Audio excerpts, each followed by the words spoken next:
Rendre grâce à Dieu par ce chant d'abord. Ce que tu as fait pour moi est grand. Par amour, Seigneur, tu m'as béni. Tellement tu m'as comblé de joie, Seigneur. C'est pourquoi je veux te glorifier. Je veux te louer, je vais te louer, je vais te louer. Vraiment, je vais te louer. Seigneur, tu m'as béni. Je ne sais pas comment te rendre grâce, oh Dieu. Je vais te louer. Merci, peuple de Dieu. Est-ce que son épouse peut nous rejoindre? Moni, viens s'il te plaît. Viens soutenir le diable. Alors je continue pendant qu'elle arrive. Bien aimé, il y a 5 mois en arrière, dans le mois de mars, précisément le lundi 18 mars. Et au petit matin, je devais aller au travail. Et comme maintenant je ne suis plus à Abidjan, je travaille entre Sassandra et San Pedro, avec pour domicile Sassandra. Je me suis levé, j'ai dit, bon, oh hier c'était dimanche, j'ai fait le culte, je n'ai pas pu nettoyer mon salon, donc ce matin je vais le faire avant de partir. Et je me suis levé, je me suis habillé, j'ai pris le balai, je voulais nettoyer la moquette. Lorsque je me suis abaissé, j'ai senti un fouet sur la fesse gauche comme ça. Et le courant m'a traversé jusqu'au pied, jusqu'à la plante des pieds même. C'était comme si l'électricité m'avait secoué. Je me suis assis dans le canapé. La douleur était forte. Mais quelques minutes après, c'est passé. J'ai fait des pas, bon, je sens rien. J'ai laissé le balai et je suis allé rejoindre mon collègue. Il est diacre aussi dans son église. Je lui ai expliqué. Comment tu te sens? Bon. Bien, il n'y a plus rien. Alors, on est allé au travail, on a fini la journée et on est rentré. Et pendant la nuit, vers 2h du matin, je dormais, je voulais me retourner, changer un peu de place. Et je constate qu'il y a un pied qui est absent. Le pied ne bouge plus. C'est devenu raide le pied gauche. Je regarde et le pied continue de grossir. Je me suis assis, j'ai prié. J'ai dit, bon, je vais faire l'effort. Peut-être que quand je vais me laver, ça va aller. Je suis rentré dans la douche rapidement, j'ai fait. Mais là, ça devient compliqué. Je regarde, il est 3 heures. Je fais quoi? Je vais appeler le pasteur. Je sais qu'il ne dort pas. Mais c'est pas l'heure appropriée aussi. Je vais patienter. Alors quand je patiente, c'est encore dur. Les articulations ne marchent plus. Donc le pied reste complètement droit. Donc si je fais un effort, c'est difficile. Alors je me suis débrouillé. Je suis arrivé à la voiture. Mais non. Donc même s'il est tard, je ne peux pas ne pas lui dire et puis partir. C'est pas grave. Donc je l'ai appelé. Dès que j'ai appelé, il a décollé. Il dit, maître, pardon. Je sais que là tu es occupé, mais c'est urgent, c'est quoi j'appelle à cette heure. J'ai expliqué. Et tu es où? J'ai dit, devant la voiture. Tu peux monter, j'ai dit, c'est à cause de ça même je t'appelle parce que là, je ne peux pas monter parce que je vais conduire avec quel pied? Tu as prié? Oui, j'ai prié. Tu as mis l'huile d'onction? J'ai dit, non, ça est dans la maison, mais il ne peut pas retourner. Il dit, bon, d'accord. Monte. Arrive à l'hôpital et puis appelle-moi. Je vais monter comment? Donc je me suis débrouillé. En tout cas, je me suis débrouillé. J'appelle mon collègue, comme lui, il est sur la voie. Quand j'ai arrivé à son niveau, il va m'accompagner. Oh, le diable. Je l'ai appelé 40 fois. Son portable n'est pas fermé, mais il ne décroche pas. J'ai garé chez lui, j'ai klaxonné. Il ne décroche pas. J'ai dit, bon. Mon pasteur a dit que si tu arrives, appelle-moi. Donc c'est que je vais partir. Je me suis débrouillé jusqu'à devant l'hôpital et puis la voiture, j'ai calé le moteur. J'ai crié, le gardien est venu. Rapidement, ils m'ont pris en fauteuil roulant et tout. Ils m'ont reçu. On dit non, c'est pas urgence, c'est chirurgie. Le chirurgien vient, il dit bon, c'est quoi? J'ai expliqué. Il a dit bon, ok. Je vais faire un traitement. Jusqu'au matin, on va voir en 24 heures qu'est-ce que ça va donner. Donc j'ai appelé mon épouse. J'ai appelé le pasteur. Il dit, comment tu te sens? Il dit, très mal. Il dit, bon, viens à Abidjan. J'ai dit, bon, que j'ai appelé ma femme, elle est en route. Le matin, on me dit, non, tu ne peux pas aller à Abidjan. Nous, on va t'évacuer sur San Pedro. Parce qu'un hôpital général, pour un CHR, c'est comme ça que ça doit fonctionner. Et puis d'ailleurs, même à votre état, vous ne pouvez pas faire le voyage. Non, vous ne pouvez pas. Donc j'ai dit à mon épouse, ne descends plus à Sassandra, continue à San Pedro, il ne faut pas avoir peur, il n'y a rien, ils sont en train de... Voilà. Donc l'ambulance me prend, c'est marqué le bordereau d'évacuation, CHR San Pedro. L'ambulance me prend, il me dépose dans un autre hôpital général, San Pedro. Maintenant, discussion. L'infirmière de garde dit non, c'est pas ici. Ici, c'est l'hôpital général, on vous dit d'aller au CHR. Elle dit non. Celui qui m'a envoyé là, il dit c'est ici. L'infirmier qui nous accompagne dit à l'ambulance non, c'est écrit CHR. Elle dit c'est pas la première fois moi je transporte un malade, c'est ici. Ils sont en train de discuter, il allait prendre le fauteuil roulant. Monsieur, vous allez vous porter bien. On va vous mettre dedans. Ils vont s'occuper de vous. Moi, il m'en vais. Il a démarré, il est parti. Et on est là, l'infirmière là, toute confuse. Mais c'est pas ici. Bon, madame, choisissez une chambre. Comme le malade ne se sent pas vraiment bien, on va vous installer d'abord le temps de trouver une solution. On a une ambulance, elle allait faire des courses, l'autre est là, mais le pneu n'est pas bon. Et donc, si vous payez, on va mettre en état et puis on va l'envoyer. Bon, elle voit mon collègue, les deux sont allés faire les courses pour l'ambulance. Et l'infirmière me dit, monsieur, ce que vous avez là, c'est pas simple, hein? J'ai dit, oui, je sais. Mon pasteur a dit, c'est pas simple. Il a dit quoi? Mon pasteur a dit, c'est une violente attaque. On doit faire doublement retour à l'envoyeur. Et c'est ce qu'on a fait. Et il m'a dit comment ça a été fait. Mais qu'il m'épargne les détails. Donc, vraiment, qu'on trouve le remède et puis le reste, on va continuer à la prier. Elle est partie. Elle revient. Je vais prier pour vous. On va parler même. Quand votre épouse et ton collègue vont sortir, on va parler. J'ai dit d'accord. Et eux, ils devraient aller à l'économie pour régler les frais d'ambulance pour qu'on nous évacue. Parce qu'elle nous fait savoir que ici, effectivement, il y a un cardiologue, mais le médecin-chef même de l'hôpital, il n'est pas là. Il est péditionnaire et le cardiologue est en congé. Donc, effectivement, ce n'est pas ici. Bon, le temps qu'on vous évacue, on va... vous partez à l'église, j'ai dit oui, je suis diacre. Ah, c'est pourquoi le Seigneur m'a dit, ce sont tes invités de marque, occupe-toi d'eux. Mais j'ai prié pour vous. On a prié. Et elle me dit, ce que tu as eu là, voilà comment ça a été fait. Ça vient du travail, c'est au travail, voilà ce qu'ils ont fait. Mais, ils t'ont programmé pour une semaine.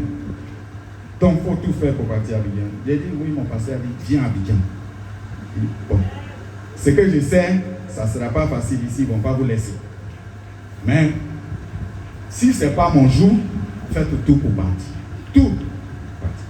Donc, on va organiser notre, bon, je ne vais pas dire fuite, mais évasion. J'appelle le pasteur, dit bon, ok, il faut les informer, prenez permission et tout et tout. Donc on a appelé le médecin-chef lorsque la femme a prié et je lui dis, l'Esprit de Dieu me dit que le médecin-chef, il va payer. Il dit, je l'ai appelé plusieurs fois, il dit, mais il y a quoi même, il y a quoi même. Quand on a fini de prier, et puis il est venu, mais c'est de quel malade même tu parles même? Dès qu'il m'avait dit, monsieur, calmez-vous, je vais vous m'occuper de vous. J'ai appelé le cardiologue, il est en congé, mais nous traitons par téléphone. D'accord. Alors, il est parti, ils ont causé, il a fait une liste, bon, un cahier d'ordonnance.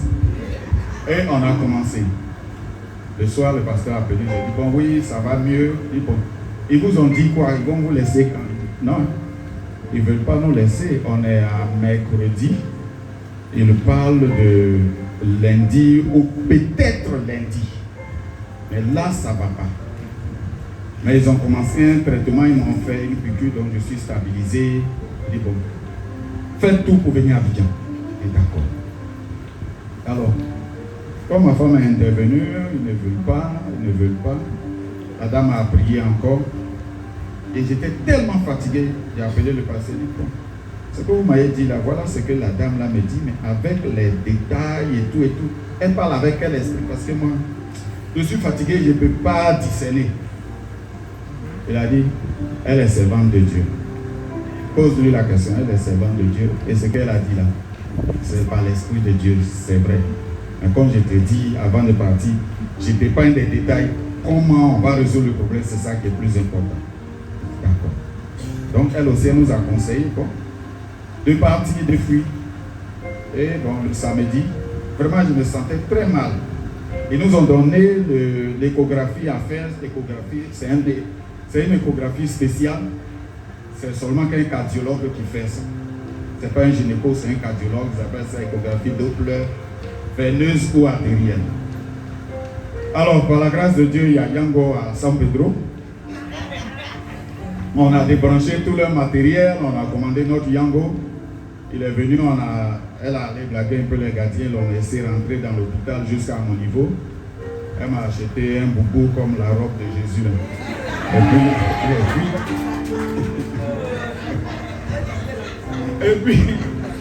Et puis une béquille. Comme je ne peux pas porter la vie, il me faut un boubou bien attaché par. Elle a eu une cousine qu'elle a appelée, elle a dit non, il doit tout enlever sur lui, sinon les cas ne prennent pas de maladie. Alors on a blagué le médecin qu'elle va me nettoyer, donc je dois rentrer dans la douche, il faut enlever tous vos perfuseurs et tout, après vous allez venir. Donc le jeune est venu, il a arrêté la perfusion. Quand il est parti, nous on est parti aussi. Donc on est arrivé à Abidjan. Maître, je suis arrivé. Ils me disent quoi? J'ai dit bon, qu'on a déjà appelé un peu les connaissances. On nous fait savoir que c'est à l'hôpital de Trècheville, à l'hôpital de Koumassi, qu'il y a cette spécialité, échographie Doppler. Et ils ont un plateau technique très bien. Alors le lundi matin, je m'en vais pour l'échographie. Le cardiologue me reçoit et dit non, lui il fait l'échographie artérielle. Celui qui fait l'échographie veineuse, son jour c'est mercredi. Bon, ils ont mis urgence dessus. Bon, je dis bon, ok, ce qu'on peut faire pour vous, l'ambulance va vous retourner à la maison, mais ça sera mercredi. De lundi à mercredi, là c'est gâté, c'était chaud. Parce que le pied, lui, il grossit en fait. Il grossit parce que le sang ne circule plus. De là jusqu'à, bon, je ne peux pas porter des chaussures, il ne grossit plus, je ne peux plus marcher. La nuit de mardi à mercredi, en tout cas, c'était difficile, très difficile. Et le mercredi matin, ok, on arrive à l'hôpital, le docteur voit, il dit, mais c'est écrit urgence. Pourquoi tu n'as pas dit à mon collègue de m'appeler que c'est une urgence? Bon, c'est vrai qu'on a des jours, même quand il y a des cas urgents, on nous appelle et puis on vient intervenir. Ça, je ne le sais pas. Il dit, bon, d'accord, je vais vous prendre tout à l'heure. Il finit. Et il me dit, monsieur, est-ce qu'on peut parler? J'ai dit, oui. Vous êtes venu avec l'argent. J'ai dit, pourquoi? Il dit, non. Votre cas, là, c'est grave. Je ne sais pas comment. Vous êtes chrétien? J'ai dit, oui. Vous avez pu supporter quand une semaine aujourd'hui, que vous savez ça, sans traitement, on vous stabilise seulement pour calmer la douleur et puis... Bon. Ce qu'il y a, c'est qu'il y a une veine qui est bouchée, elle est profonde. Maintenant, quand c'est comme ça, le caillot de sang là peut se détacher, va se promener un peu dans le cœur. Quand il arrive au cœur, le cœur rejette au poumon, et le poumon tu tousses, et puis il fait un arrêt cardiaque, on appelle ça embolie pulmonaire. Donc moi, je vous vois, quand on a parlé un peu, vous ne pouvez pas faire 10 mètres. Ça veut dire qu'il y a quelque chose de très compliqué. Et une semaine, c'est peut-être déjà trop tard. Donc moi, je veux sauver mon travail, je vous reçois, mais je vais vous orienter à l'Institut de cardiologie. Ils vont vous ausculter complètement pour voir s'il n'y a pas eu de détachement. S'il n'y a rien, Voilà le médicament pour enlever le caillou. C'est un traitement de 6 mois. Si vous êtes d'accord, on vous évacue. Quand j'ai dit oui, il n'y a pas de problème. Et quand tu es venu, j'ai dit ma fille, la petite là. J'ai dit bon, comme il n'y a rien, je venais prendre, j'ai fait l'échographie et prendre le traitement. Il dit bon, ok. Il appelle l'administration, préparer l'ambulance, on va l'évacuer au CHU, en l'Institut de cardiologie. En un laps de temps seulement, et puis c'est compliqué. Le mercredi, les 1 semaine là, net, c'est compliqué. Dès que je suis monté dans l'ambulance, non, c'est fini, je ne voyais pas bien. C'était tout, j'ai seulement dit à ma fille, regarde dans mes contacts, appelle le pasteur et puis appelle ta maman. Que voilà où on nous amène, bon, on est venu, on a fait l'échographie et tout, mais on dit non, c'est pas comme ça, il faut aller faire un autopsie. Dès que l'ambulance a bougé, je pense, c'est arrivé au grand carrefour de Koumassi, et puis bon, j'ai perdu connaissance. La petite disait, tonton ambulancier, mon papa, il ne respire pas bien. Hein? Donc elle me dit, papa, tu m'entends? J'ai dit, oui, je t'entends. Mais tu ne respires pas bien. Elle dit, non, ça va aller. L'ambulance a fait. Tu as appelé le pasteur, il dit, oui. Il dit, bon, ok, j'ai compris. Il a dit quoi? Il dit, il a compris. J'ai dit, d'accord. Et ta maman, elle dit qu'elle vient. Et d'accord. On arrive à l'Institut de cardiologie, c'est terminé. Là, on n'a pas pris dans le brancard, mais dans le fauteuil roulant un peu inconscient parce que, bon, j'étais presque parti. Donc, ils m'ont pris rapidement en urgence. Tout ce que je pouvais voir, c'est que celui-là, il me prend comme petit poteau, on me met dans tel bureau. On fait le cœur, on fait la tête, on fait les poumons, on fait les reins, on fait prostate, on fait biologie, tout. Ils ont fini. Quand ils sont venus me déposer dans la salle, et puis, bon, là, je ne savais plus tout ce qui se passait, je ne voyais pas. Seulement que j'ai vu, après ma femme, elle était en train de prier. En tout cas, tout le reste, je ne voyais pas, je ne sais pas comment elle m'a retrouvé. Elle a prié, elle a prié, elle a prié. Elle a mis sa main sur moi. Elle a prié, elle a prié, elle a prié. J'ai pu avoir attendre Amen. Et puis j'ai ouvert les yeux. Elle m'a dit, aïe, tu me vois? Je dis, oui, je te vois, mais pas bien. D'accord. Tu veux manger? Puis j'ai dit, oui, des fruits. D'accord. Donc elle est sortie. Quand elle est revenue, j'ai commencé à manger les fruits. Et les médecins sont rentrés dans la salle. Bon, au départ, nous, on ne savait pas. Quand celui-ci rentre, il dit, ah, et puis il retourne. Il s'en va appeler l'autre. Ah, et puis l'autre dit, et les résultats, on dit, non, c'est pas encore prêt. Ils appellent le chef. Le monsieur qui est venu en bon point, en mauvais point, il est en train de manger.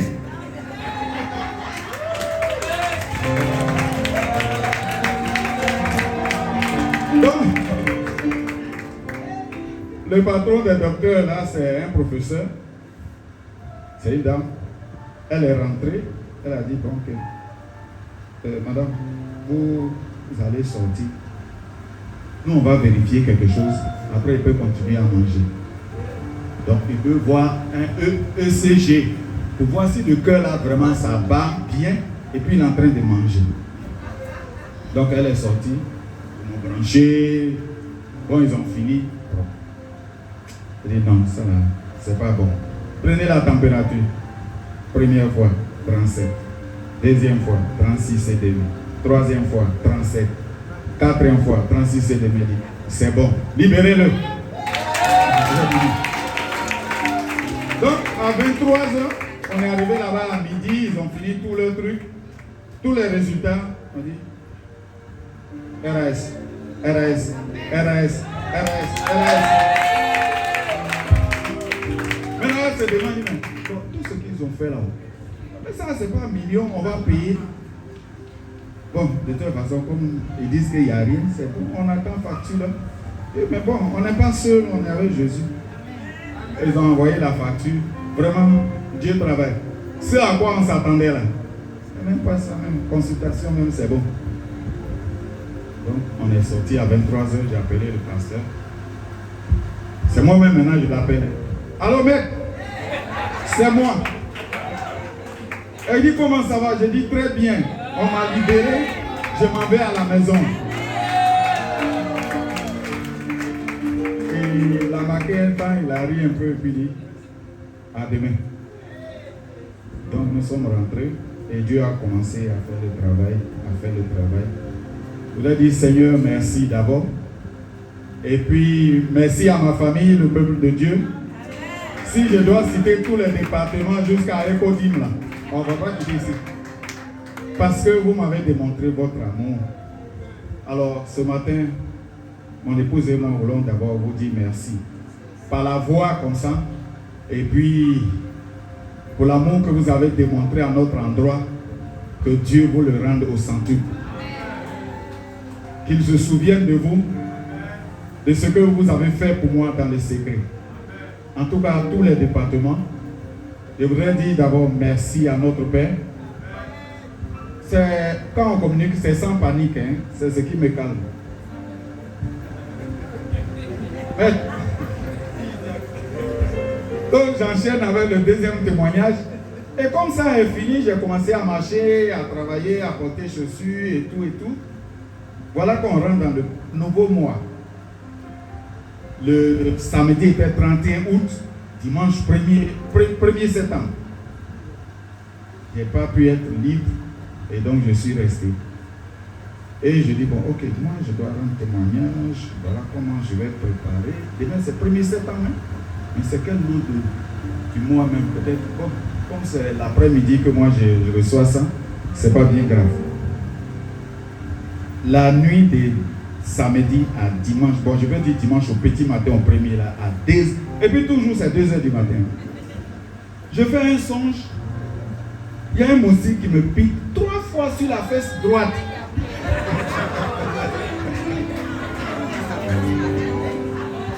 Et comme j'ai une mauvaise peau, quand quelque chose me pique, ça s'enfle un peu. J'ai commencé, ça me démangeait, j'ai commencé à gratter. Et puis les boutons là apparaissent. Les 3 piqûres là. Dans le songe, hein, je dormais comme ça. Je me retourne, je dis attends, je touche, il y a bouton. Et effectivement, ça me démange. Je dis non, peut-être que je rentre me laver le visage d'abord, je viens m'asseoir. Tu dis quoi? Mon cycle m'a piqué quoi? Je prends le... Je fouille le lit, je n'ai même pas trouvé moustique. Dans le son, c'était moustique. Boum! Au lieu du 1er septembre, on connaît plein de gens là. Bon, moi, j'ai pas peur. En fait, la fesse droite commence à durcir. Avec les 3 piqûres là. Et donc, je suis allé à l'église. Quand je suis là-bas, je partage le culte avec une autre communauté. Asseyez-vous. Levez-vous, asseyez-vous, levez-vous. Je sens que la douleur là descend maintenant dans la cuisse. Et la cuisse commence à durcir par l'arrière ici. J'ai dit non, ça je ne peux pas, c'était culte là, on n'a pas fini là-bas. Donc dès que le culte est fini, je regarde. Il est midi 5. Bon, c'est le pasteur a déjà fini. Midi 8. Alors, mais, elle dit oui, j'ai dit. Ça va, j'ai dit oui, ça va. Il y a quelque chose. J'ai dit oui, il y a quelque chose, mais c'est urgent. J'ai dit non, ça c'est pas urgent. Il dit bon, si c'est pas urgent, attends, je finis les réceptions et puis je te rappelle. Donc il a fini, il m'a rappelé. J'ai dit voilà, au petit matin, entre 2h et 3h par là, j'ai fait un songe, je me réveille. Bon, j'ai prié et puis j'ai banalisé. Je suis allé à l'église. Mais asseyez-vous, levez-vous. Avec les moments, je vois que la douleur là descend. Et puis, la cuisse commence à durcir. Tiens, j'ai dit oui, d'accord. Donc lève-toi, prends l'huile d'onction, prie et mets dessus. Quand tu dois dormir, fais ça. Et puis 3 jours après moi. Donc, j'ai prié. Le 3e jour, c'était mardi soir, il a appelé. Il dit, bon, comment tu te sens? J'ai dit, bon, vraiment, je me sens très bien, mais j'ai retrouvé la bête là. C'est pas moustique. C'est pas moustique, c'est pas cafard. Bon, En tout cas, c'est un insecte volant comme ça. Elle dit, bon, ok. Prends le prix et brûle.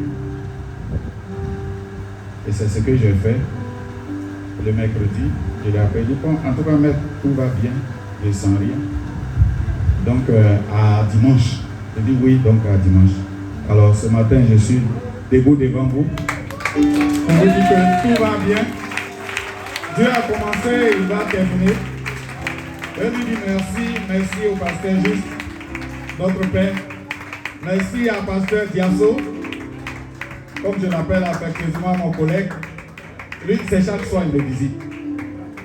C'est chaque soir il me visite. Merci à tout le peuple de Dieu. Merci à tous les départements, comme je ne peux pas tous vous nommer. Que Dieu vous bénisse. Amen. Amen.